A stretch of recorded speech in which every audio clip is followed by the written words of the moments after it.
So I had a student in the class pose a really good question. So what if he had a mock-up or a picture just like this, but you didn't have a specific mock-up to do all the calculations for you, like you do with some mock-ups? What if I have to manually put this onto the coffee cup? And also I want to have a colored background. Well, it'll look a little awkward because it's flat. So how do we get this on this rounded cup and make it look realistic with a colored background? So I'm going to go ahead and show you how the warp tool works. So I'm going to go ahead and create a new layer. I want to create a background layer for this logo that will probably cover this cup. So let's make it about the same size so we don't have to stretch it. And let's just pick out a generic color. So let me grab this gold color. I'm going to grab my paint bucket tool. I'm going to kind of put that over there. Put the logo on top. And I'm just going to go ahead and join these layers together. So I'm selecting both. And I'm going to join them together. I can use a shortcut Command E, or I can right click and merge my layers. So how do I apply this flat image on that rounded area? So this is how you do it manually. I'm going to go up to Image, or let's see, Transform, and you're going to select on Warp. And it's going to give you a lot of different options here.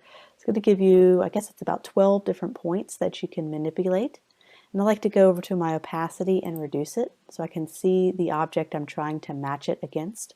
And you could do this with you could use this tool for a variety of things. You can put the logo on anything. If there's a particular mock-up you can't find online that's free, you can do your own just like this. And it helps kind of adapt to different curved shapes a little bit better. So I'm just matching up everything, lining everything up to this blue area of the cup. Just adjusting these little anchor points. I don't want to stretch it too much. I'm trying to stretch it just enough to cover that blue area. And I can also kind of manipulate the inside points just a little bit so we could see that stretch it just a tiny, tiny, tiny bit. And once I'm 100% happy, bring that down a little bit. Okay, press Enter. And I'm going to go back and increase my opacity again. So there's some little things you can always go back to transform and do it again. Transform Warp. If there's like little items that it didn't work out perfectly, you can always go back and cover up the blue area. Well, it's not perfect, but you can go back and noodle with it.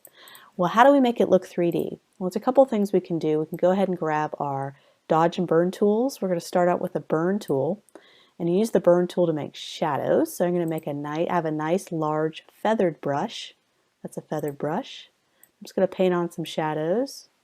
I'm going to go, when I don't like the specific color it produces, I go back up here and I adjust it to highlights. I switch back between the two till I get the right composition.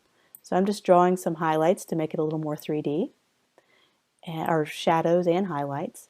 So now I'm going to do the dodge tool, and I can make this a little bit bigger. Let me go back and make that highlights. Ooh, that's really strong. So I can reduce my exposure a little bit on there.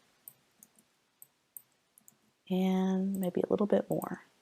Just want a very subtle little highlight. And I can always adjust the image brightness and contrast and noodle around with that a little bit to make it.